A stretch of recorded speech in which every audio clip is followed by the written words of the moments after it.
Hello, everybody, and welcome to the first entry to the Warehouse Vaults. This is going to be a this is unscripted, totally unscripted, but I decided to go ahead and release these weekly videos, showing what I am adding to the vault, kind of explaining my process behind them, and yeah, kind of just talking a little bit about it and telling you what the Patreon members got. And yeah, if you feel like joining the Patreon so you too have access to all these things, link will be down below. And first and foremost, I want to give a big thank you to my Discord, specifically to Lordrin and a Scruffy Hamster for helping me out with coming up with a list for these weapons. I'm actually doing a conversion of an old game called Golden Sun, and I really think that the class system, the synergy system, and everything like that is in Golden Sun. It's a great game for the Game Boy Advance. You should totally go play it. But I feel like that would work really good for D&D. So I have taken it upon myself to put together a class, put together some maps, and do some weapons based off of that.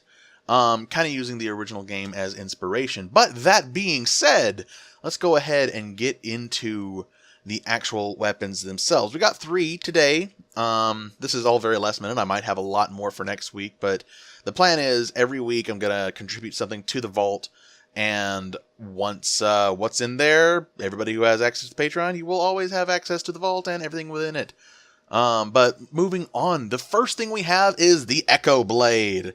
The Echo Blade is a short sword. It is a +1 short sword, rare. Does require attunement. Does the standard 1d6 +1 piercing damage. I always forget that short swords do piercing damage, or at least that's what Roll20 tells me. Yeah, anyway, it's a standard +1 short sword. However, one thing that I'm doing for this series of weapons is I am making it to where it does something a little bit special with does something a little bit special whenever you hit a critical. Because a critical, you do double damage, that's fine. But I think if you do a critical with a magic weapon, it should do something really cool. So, what we have, first we have the description. This blade hums and vibrates slightly when drawn. The edge is so sharp that it is said to slice through the air itself. And the critical special is Sonic Slash. When you roll a natural 20 on an attack, the user may make 2 additional attacks against the target or targets within 5 feet of the original. These attacks cannot be criticals. So whenever you roll, you sneak up behind somebody and you attack, you roll the 20, you get the crit, you do the 2d6 damage, but you also are able to make 2 additional attacks for free.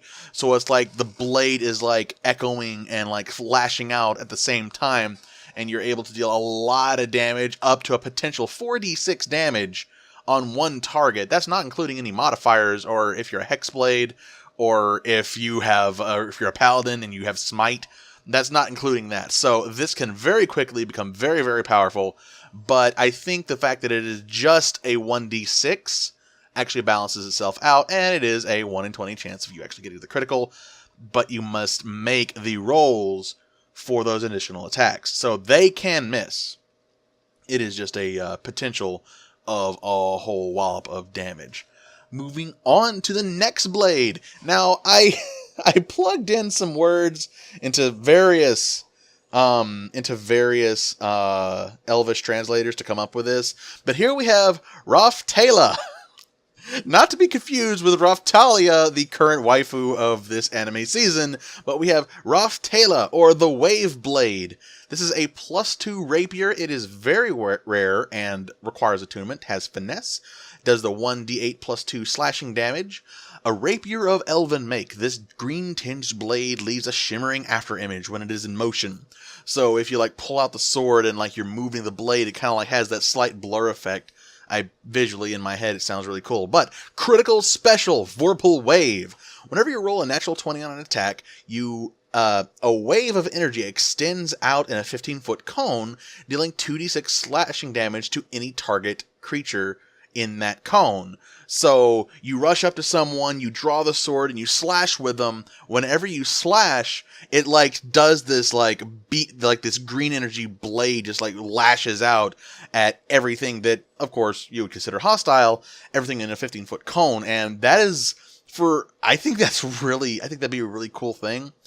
This is actually based off of a sword in the game called the Elven Rapier. And it has an ability called Vorpal Slash, which is basically, it's a quick thing, you know, that you see them in like animes. There's just that quick flash of a line and then everything dies. It's like that, only it just does a lot of damage to a single thing. I know Vorpal typically means like something's decapitated on a natural 20, but I feel like this kind of also gives a reasonably good description and decent damage as well. Finally, on this update for the Vault, we have the Crag Dragon Axe. The Crag Dragon is a +1 Great Axe rare, requires attunement.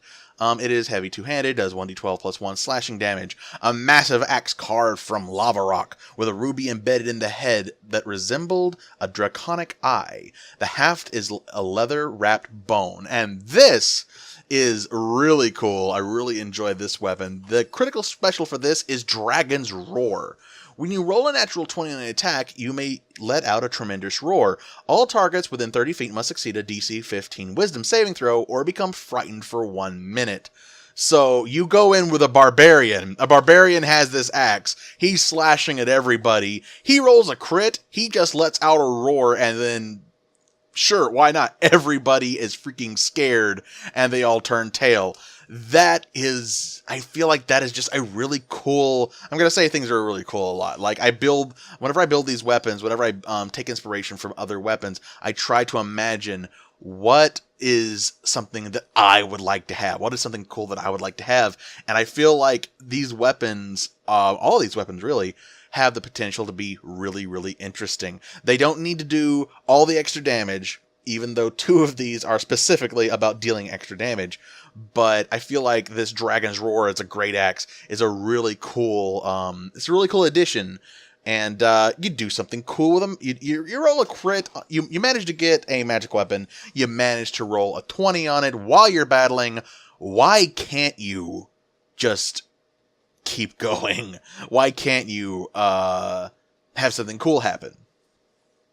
So that is pretty much it. This went on, well, honestly, a little bit longer than I thought. These future videos may take quite a bit of time in the future whenever I have more stuff. But hope you guys have enjoyed. Remember, if you want to get these, magic items that I have, feel free to join the Patreon. If you want to pause the video and just copy the stats, that's totally up to you. I can't stop you. But if you want to support what I do and see more of this stuff in the future, see weapons, see magic items, see NPCs, see monsters, maps, classes, feats, the whole 9 yards, head over to my Patreon, and any spare change you got would be awesome. But this is going to wrap up the first video. This is Drill88, signing out.